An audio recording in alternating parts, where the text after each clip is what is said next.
హే praise lord. ఈరోజు మనము mark సువార్త 11వ అధ్యాయాన్ని కలిసి చదువుకుందాము. మీ దగ్గర బైబిల్స్ ఉన్నట్లయితే దయచేసి వాటిని తెరిచి చదవండి.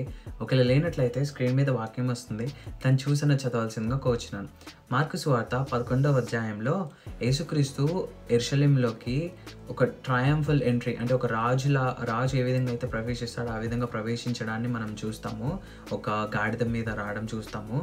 అలానే అంజూరపు చెట్టు ఎండిపోవడాన్ని యేసుక్రీస్తు శపిస్తే అంజూరపు చెట్టు ఎండిపోతుంది. సో ఆ యొక్క సీన్ని, ఆ సినారియోని మనం ఇక్కడ చూసాం.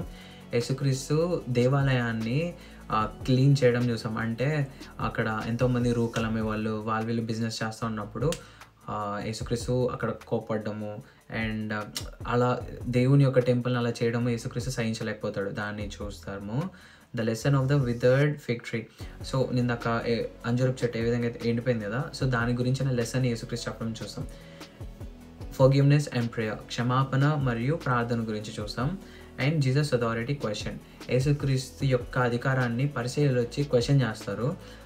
క్వశ్చన్ చేసినప్పుడు యేసుక్రీస్తు ఆ క్వశ్చన్కి ఇంకొక క్వశ్చన్ని వేసినప్పుడు పరిశీలన ఆన్సర్ చేస్తారు. సో ఆ యొక్క టాపిక్ని మనము మార్కు సువార్త 11వ అధ్యాయంలో కలిసి చదువుకుందాం.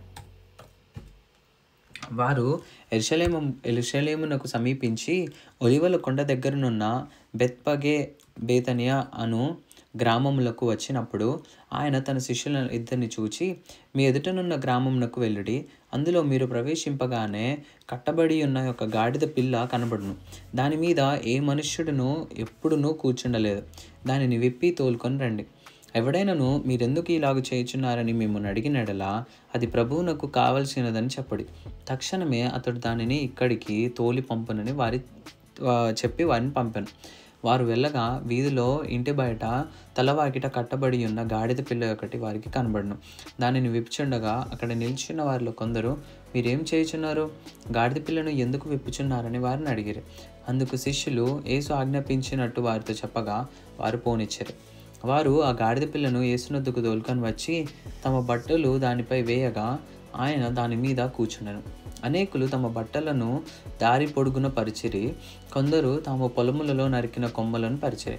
మరియు ముందు వెళ్ళుచుండిన వారును వెనుక వచ్చుచుండిన వారును, జయము, ప్రభువు పేరట వచ్చువాడు స్తుతింపబడును గాక, వచ్చుచున్న మన తండ్రి అయిన దావీదు రాజ్యము స్తుతింపబడును గాక, సర్వోన్నతమైన స్థలములలో జయము అని కేకలు వేయుచుండిరి. ఆయన యెరూషలేమునకు వచ్చి దేవాలయంలో ప్రవేశించి చుట్టూ సమస్తమును చూచి సాయంకాలమైనందున 12 మందితో కూడా బేతనియాకు వెళ్ళెను. మర్నాడు వారు బేతనియా నుండి వెళ్చుండగా ఆయన ఆకలిగొని ఆకులు గల ఒక అంజూరపు చెట్టును దూరము నుండి చూచి దాని మీద ఏమైనాను దొరుకునేమో అని వచ్చెను. దాని యొద్దకు వచ్చి చూడగా ఆకులు తప్ప మరేమీ కనబడలేదు. ఏలయనగా అది అంజూరపు పండ్ల కాలం కాదు. అందుకు ఆయన, ఇక మీదట ఎన్నటికి నీ పండ్లు ఎవ్వరూనూ తినకుందురు గాక అని చెప్పాను. ఆయన శిష్యులు వినిరి. వారు యెరూషలేమునకు వచ్చినప్పుడు ఆయన దేవాలయంలో ప్రవేశించి దేవాలయంలో క్రయ విక్రయములు చేయువారిని వెళ్ళగొట్టన ఆరంభించి రూకలు మార్చువారి బల్లలను, గువ్వలమ్ము వారి పీటలను పడద్రోసి దేవాలయము గుండా ఏ పాత్ర అయినను ఎవనిని తేనీయకుండెను. మరియు ఆయన బోధించుచు, నా మందిరము సమస్తమైన అన్ని జనులకు ప్రార్థన మందిరం అనబడును అని వ్రాయబడలేదా? అయితే మీరు దానిని దొంగల గుహగా చేసిదరనను. శాస్త్రులను, ప్రధాన యాజకుల మాట విని జనసమూహం అంతయు ఆయన బోధకు బహుగా ఆశ్చర్యపడుట చూచి ఆయనకు భయపడి, ఆయన నేలాగు సంహరించుదుమా అని సమయము చూచుచుండిరి. సాయంకాలమైనప్పుడు ఆయన పట్టణంలో నుండి బయలుదేరను. ప్రొద్దున వారు మార్గమున పోచుండగా అంజూరపు చెట్టు వేలు మొదలుకొని ఎండి ఉంటుట చూచెను. అప్పుడు పేతురు ఆ సంగతి జ్ఞాపకమునకు తెచ్చుకొని, బోధకుడా, ఇదిగో నీవు శపించిన అంజూరపు చెట్టు ఎండిపోయినని ఆయనతో చెప్పాను. అందుకు యేసు వారితో ఇట్లనెను, మీరు దేవుని యందు విశ్వాసం ఉంచడి. ఎవడైనను ఈ కొండను చూచి నీవు ఎత్తబడి సముద్రంలో పడవేయబడుమని చెప్పి తన మనసులో సందేహింపగా తాను చెప్పినది జరుగునని నమ్మినడలా వాడు చెప్పినది జరుగునని మీతో నిశ్చయంగా చెప్పుచున్నాను. అందుచేత ప్రార్థన చేయనప్పుడు మీరు అడుగుచున్న వాటి నెలను పొంది ఉన్నామని నమ్ముడి, అప్పుడు అవి మీకు కలుగునని మీతో చెప్పుచున్నాను.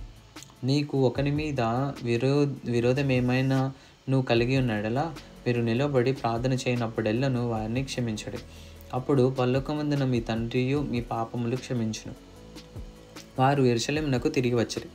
ఆయన దేవాలయంలో తిరుగుచుండగా ప్రధాన యాజకులను, శాస్త్రులను, పెద్దలను ఆయన యొద్దకు వచ్చి, నీవు ఏ అధికారం వలన ఈ కార్యం చేయుచున్నావు? వీటిని చేయుటకు ఈ అధికారం నీకెవడిచ్చినని అడిగారు. అందుకు యేసు, నేనును మిమ్మును ఒక మాట అడిగెదను, నాకు ఉత్తరమియ్యుడి. అప్పుడు నేను ఏ అధికారం వలన వీటిని చేయుచున్నానో అది మీతో చెప్పుదును. యోహాను ఇచ్చిన బాప్తిస్మము పరలోకం నుండి కలిగినదా, మనుషుల నుండి కలిగినదా? నాకు ఉత్తరమియ్యుడి అని చెప్పాను.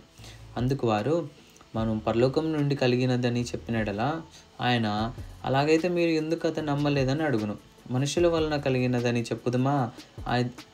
చెప్పుదమా అని తమలో తాము ఆలోచించుకొనిరి. కానీ అందరూ యోహాను నిజముగా ప్రవక్త అని ఎంచిరి గనక ప్రజలకు భయపడి, ఆ సంగతి మాకు తెలియదని యేసునకు ఉత్తరమిచ్చారు. అందుకు యేసు, ఏ అధికారం వలన ఈ కార్యం చేయుచున్నానో అదియు నేను మీతో చెప్పననెను. దేవుడు ఈ వాక్యాన్ని మనకి నేర్పించి